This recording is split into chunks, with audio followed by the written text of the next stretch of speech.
Took us a while. Took us a minute.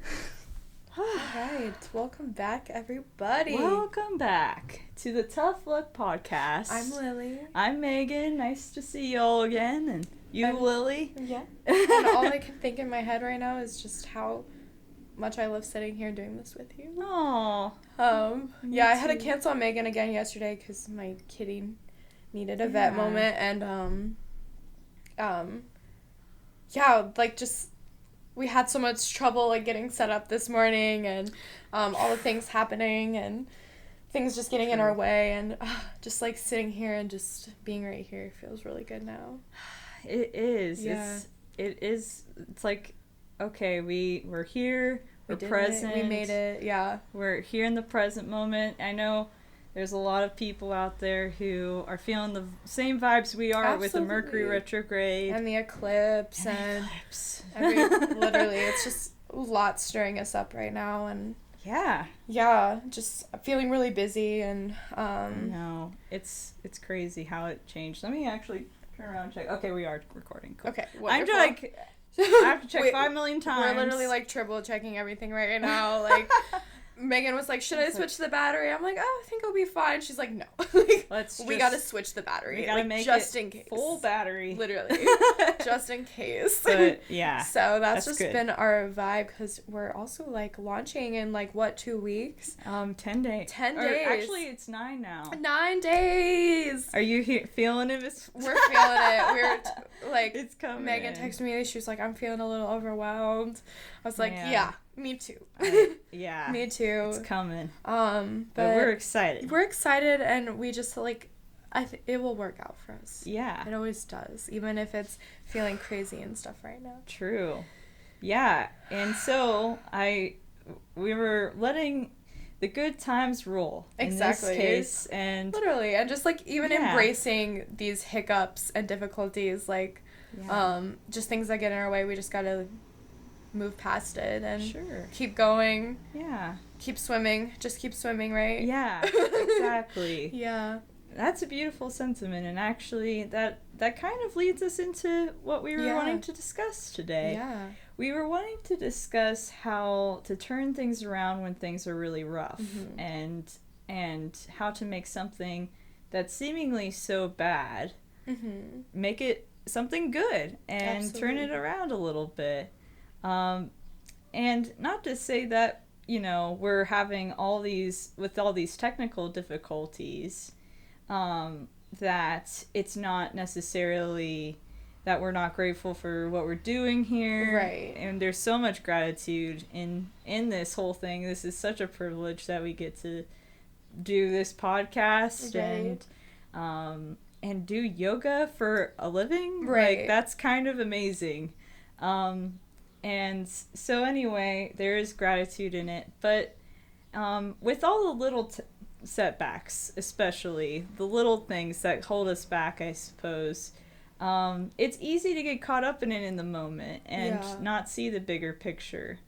But there are times where if we do choose to overcome it with a positive side, that it suddenly has this effect of, oh, this is better than I even imagined. And so in this space, I wanted to talk about this beautiful story about this child who, he was a twin and it's trisomy 18, and I don't know I'm not a doctor, I don't know the details of this disease, but essentially there's certain ailments that cause you to unfortunately possibly pass away early in life. And he was an infant when I think he only lived 7 months. Beautiful. I forget his name, but basically this mother who was grieving over her son perishing very early on decided she wanted to be able to give back to mothers who are also going through similar things.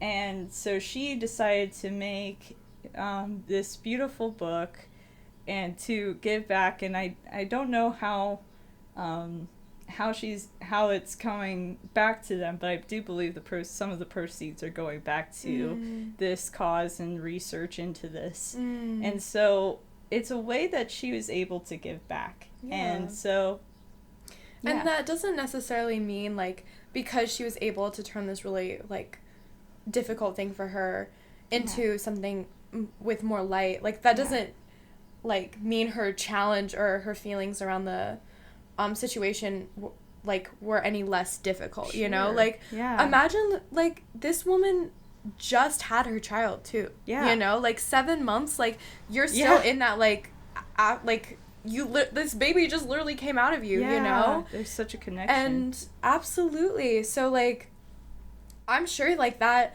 moment of losing her child, like, I could never even fathom what that feels like unless it happened to me, you know? I could never even imagine. And, like, just, I have a lot of admiration over that story because she could have sat in that for a really long time, and she could have stayed in that really, like, we know she experienced, like, some extreme grief, like, so she could have sat in that forever and just stayed there, you know, but she chose to feel it first and then turn it around. And I feel like that's, like, why universe or God or whatever sends us these challenges, because we all have that opportunity to just sit in that challenge and be angry or upset and stuff. We can all do that. That's easy. It's easy to sit in that grief, and it's easy to just be angry that God is throwing you all these difficulties and stuff. And or we can choose to push and pursue and just see that bigger picture. So, oh my goodness, we could sit in this, this is just happening to me, oh my gosh, why is all these bad things happening to me? Or we could find that bigger picture of, okay, these bad things are happening to me, what do I need to learn, or who do I need to become to get through this, you know? Yeah, it's almost, in a way, creating art, and I know the creation of art is something that's so, it's almost this, like, out of body experience, right? Like, you're to create art, I think in this case she did with her book, it's almost this beautiful thing of, I have so much pain, what am I supposed to do with this pain? Right, because you can't just keep it in. You can't just keep it in. It's too much. Exactly. It's too much for one person to bear all that. Like, that's a lot. Yeah, you have to share. Yeah, and you have to reach out for help, and it's almost a calling in a way from universe or God or spirit or whatever it is for you to be able to share this beautiful art, whatever in that capacity it is, and be able to give back to the people who are also experiencing this pain, because ultimately it's meant, you have the pain for a reason. And I think that now, that's not to undermine any pain you're going through, and I have never had a loss of a child. I will never understand it, and I am deeply sorry to anyone who has, and absolutely. I share that with you all, but I do think too that it is a beautiful thing to be able to turn these hard times around. This actually goes into a little bit of a lighter story that I wanted to share about Taylor Swift, actually. And I love Taylor Swift. Yeah. She's a queen, but I know there's some people who are not fans of Taylor Swift, and that's perfectly fine. That's Lily, and I understand that. Okay, I don't dislike Taylor Swift, first of all. Like, I feel like even if you're not, like, a Swiftie, I feel like every woman can at least appreciate at least 3 songs from Taylor Swift. Yeah. Like, I don't listen to her or go out of my way to listen to her, but this is, like, such an off tangent, but I feel like every woman can at least appreciate one thing about Taylor Swift. Sure. Even though I'm not a Swiftie, I'm not hating. Yeah. No, I understand that. I'm not saying you have to be the biggest fan. But Taylor Swift, like, I have respect for her because, like, yeah, she got her music stolen from her. Yeah. You know? Scooter Braun, I now remember I couldn't think of his name earlier. Scooter Braun essentially ripped her off a long time ago. And basically, what ended up happening was she lost all the rights to her music. So she's not getting any of the, like, she wasn't getting paid for the work that she did. And on top of that, it's like, the music industry has got to change. Like, we have to, it's all around needs to change, but she's working towards that, I do know, and they're working towards something, but I'm not in the music industry, but I'd imagine it's stressful. And so, anyway, going back to this, she had all this music that she worked so hard towards since she was like a teenager. Right. Probably even younger. A lot of music, too. A lot. Like a huge, it's like, I don't know how many albums, probably like 8. A shit ton, yeah. Probably something like that. And so she made a decision, right?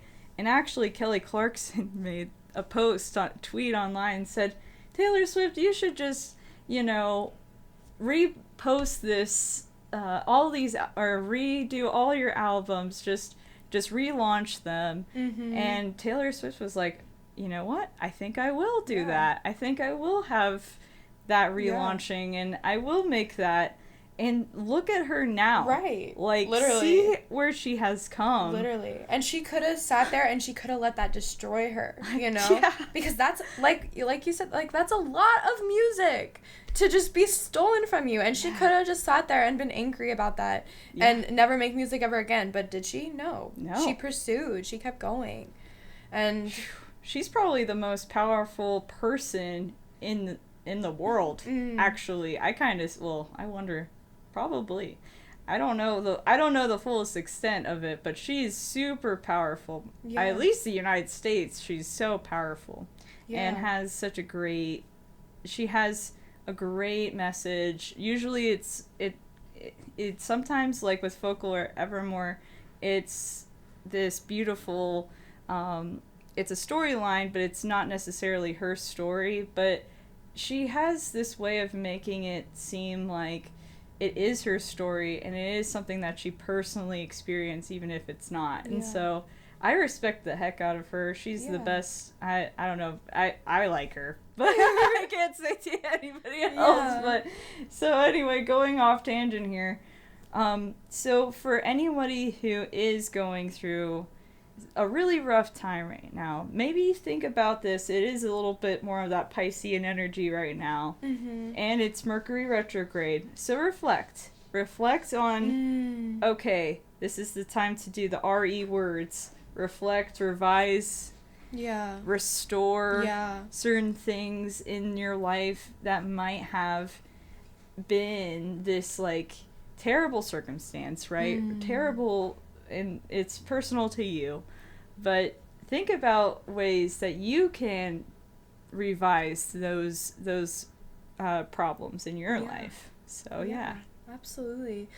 For like a really long time for me, like, it was hard for me to ask other people for help. And I, like, was always in this, like, independent state of, I want to do things on my own, right. And then I went through this time in my life where I had this mentor that I looked up to for a really, really long time, and they, like, completely betrayed my trust. And just, like, it was probably one of the most difficult challenges of my life, is experiencing, like, this person who has a lot more life experience, has a lot more knowledge, who I looked up to and admired and respected, and for them to just, like, completely betray my trust. I remember just writing in my journal, like, I need help. And that was the first time in my life I'd ever experienced that. And it's because I was just in this really deep, like, struggling place. And I was like, I need help.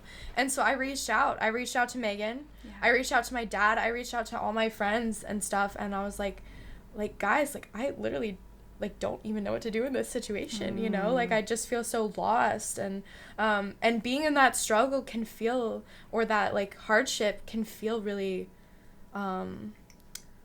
like, you just feel lost, you know? You don't know where to go, you don't know what to do.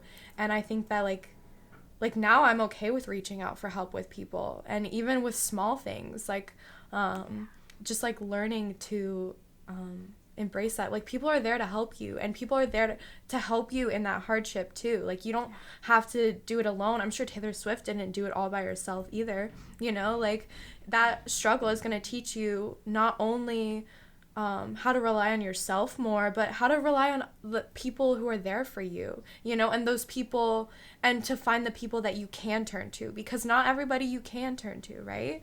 Like, some people will disappear and betray you and hurt you, but in those hardships and in those struggles, you find those like really core people who will be there for you no matter what.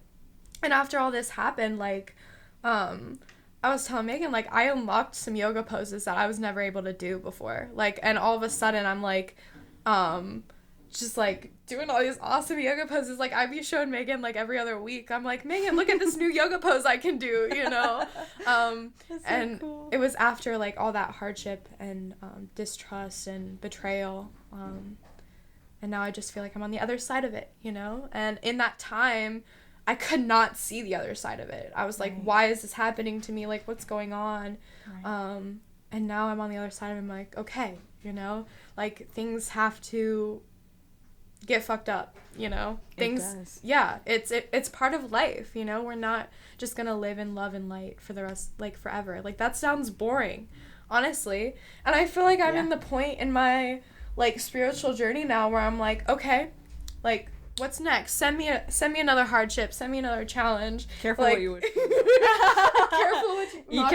Careful what you wish for, Lily. You don't know what's gonna come. I know, but at this point, I'm just like, all right, like, these struggles are just like an opportunity to be a better person. Yeah, I think it's difficult in the moment because, right, like, you live in this, like, we're experiencing that now, and I think, you know, we're learning as well with this online yoga environments, and you will too with whatever you're pursuing, right? Like, whatever you're doing in this world, you're gonna find that it's not gonna work out 100%. Maybe it's not supposed to. Maybe exactly. That's your learning curve right there. Exactly. So, anyway, that is so beautiful. I had a quote that came to mind a little bit, and it's a skilled sailor. Trying to think the full quote here, but I think it's like a calm shore does not make a skilled sailor. And I think that summarized absolutely the entire thing here. And I got that from I got that from one of those like fortune cookies, so that's not even actually a quote, but it's more a fortune cookie thing. But I kept still very meaningful. I mean, I love fortune cookies. That's a great like metaphor for it, for sure. Yeah. Well, thank you. Yeah, absolutely. Thank you for being vulnerable today too. Yeah, I appreciate it. Yeah, I wasn't sure if I was going to be vulnerable, but I've had a lot of coffee, so the coffee brings it out in her. You'll see. As soon as you get coffee, she opens up. I don't know what it is. Literally. Sometimes I drink coffee and I just run my mouth. Hey, I understand. It makes. Yeah. Well, Lily. Yeah. Thank you for being with me in this whimsical struggle, time. Yeah. We'll struggle and we'll get over it, and all the things. All the things. Yeah. Awesome. Well, cheers to that. Yeah. All right. Ready? Absolutely. All right. Mwah. Bye, guys.